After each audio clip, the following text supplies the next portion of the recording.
One American town looks like any other when you see it from an airplane window. Trees line the quiet residential streets, and there's usually a highway running through to an industrial area where many town people work. But in every town, you'll find houses like this, run down, neglected. Trash and litter disfigure the house and yard. An eyesore, yes, and as you'll see, much more. A house that's neglected is the house that may be doomed in the atomic age. What would happen to such a town if it were on the outer fringe of an attack directed at a nearby city? We can answer that question, in part at least, even though it hasn't happened yet. A series of civil defense tests were made to discover the effects of atomic heat on American homes. I am going to show you how protective measures can help guard your home against the heat effects of an atomic explosion. This is the Nevada Proving Ground, where tests were made on miniature houses in various stages of upkeep, inside and out. These tests were also made on common fire hazards like dead grass, old leaves, discarded newspapers, and fence structures. Here are 5 fences placed far enough from the explosion that they could survive the blast. The fences in the middle are built of decayed wood. Dry grass and litter simulate conditions you've seen in too many alleys and backyards in slum areas. The trash, litter, and dead grass are perfect kindling for the unprotected and unpainted wood of the fence itself. The moments tick away as we await the bomb and the fireball.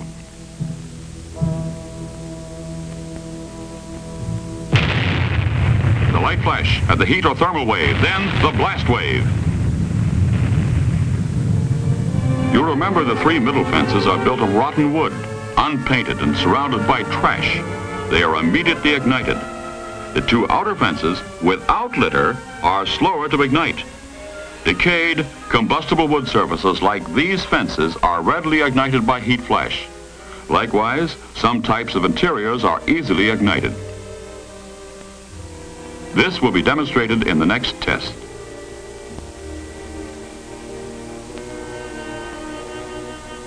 Here are 2 miniature frame houses, identical in structure, both in good condition and well painted outside. Sturdily mounted cameras in front of the houses are to record the effect of heat flash. Large windows purposely expose the interiors to the flash.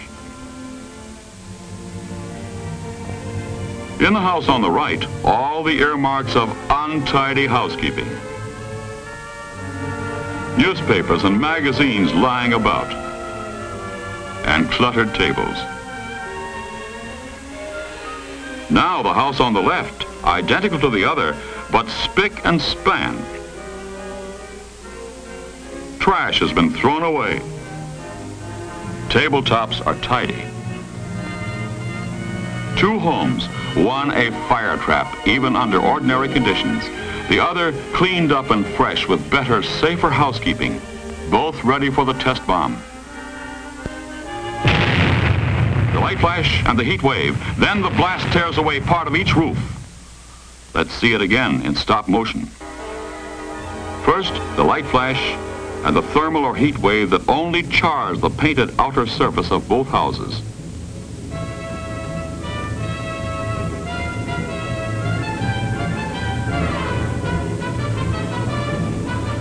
Then the blast.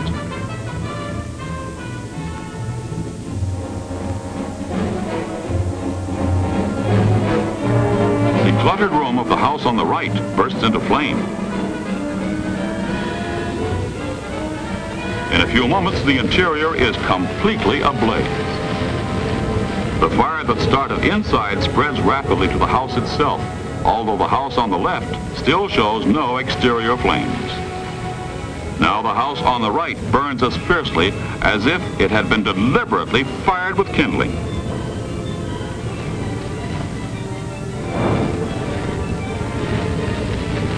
The lack of fire-safe housekeeping has doomed this house to destruction. In the other house, with its better, safer housekeeping readily extinguished afterward. Damage? Yes, but the house still stands. One house standing, one house leveled, both painted and cleaned up outside. Identical houses except for inside conditions and housekeeping. Now, our third test.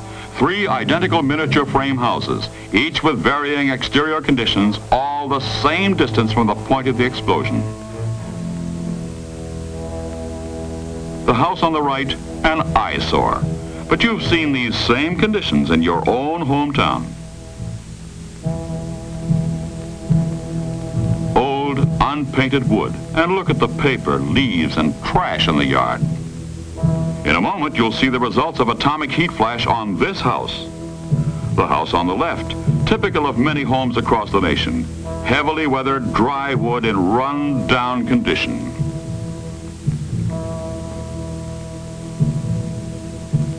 This house is the product of years of neglect. It has not been painted regularly. It's dry and rotten. A tinderbox ready to turn into a blazing torch. The house in the middle, in good condition, with a clean, unlittered yard. The exterior has been painted with ordinary, good quality house paint. Light painted surfaces reflect heat, and the paint also protects the wood from weathering and moisture damage. Let's watch the test now and see what happens under atomic heat.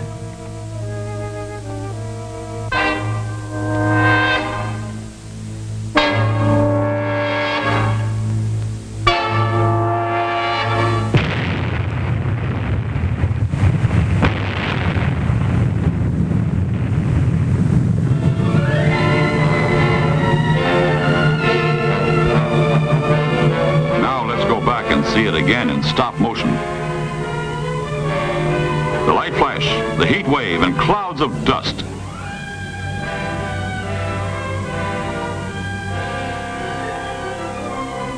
Keep your eye on the house on the right. Notice how the heat wave affects it.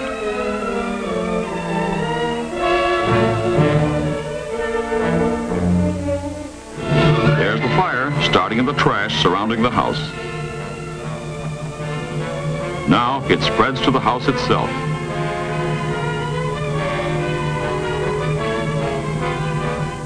In a moment, the blast wave, and here it comes.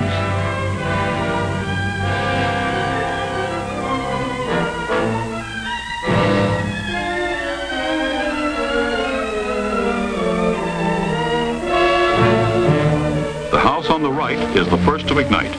The trash serves as kindling for the dry, weathered wood.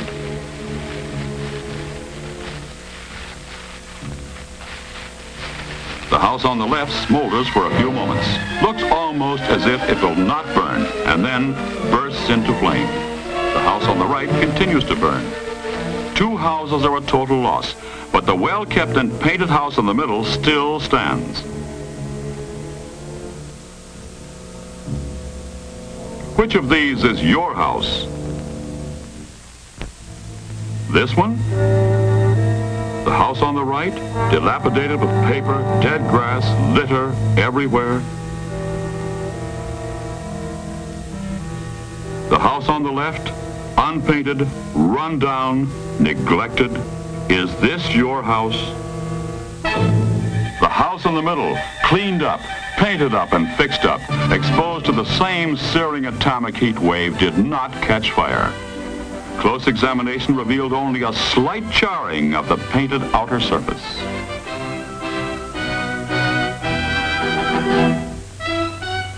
Yes, the White House in the middle survived an atomic heat flash. These civil defense tests have proven how important upkeep is to our houses and towns. Now it's up to us, the people, to take decisive action. All right, you say, what can I do about it? What can my community do? All over America, towns and cities are organizing local cleanup, paint up, fix up campaigns. Boy and Girl Scouts and school children of all ages are told how they can help by organizing teams to clean up alleys and backyards. See that you help by removing all of the litter, junk, old newspapers, and trash. They collect and pile up. Your community needs this help. Do those long-delayed repair jobs now. Trim your shrubbery and trees, weed and plant flowers. Keep your block cleaned up. Beauty, cleanliness, health, and safety are the 4 basic doctrines that protect our homes, our cities. You've seen the tests. You know the story. Join up with your friends and neighbors for a better, safer community. It's also good civil defense, which is everyone's responsibility. The dingy house on the left, the dirty and littered house on the right, or the clean white house in the middle. It is your choice. The reward may be survival.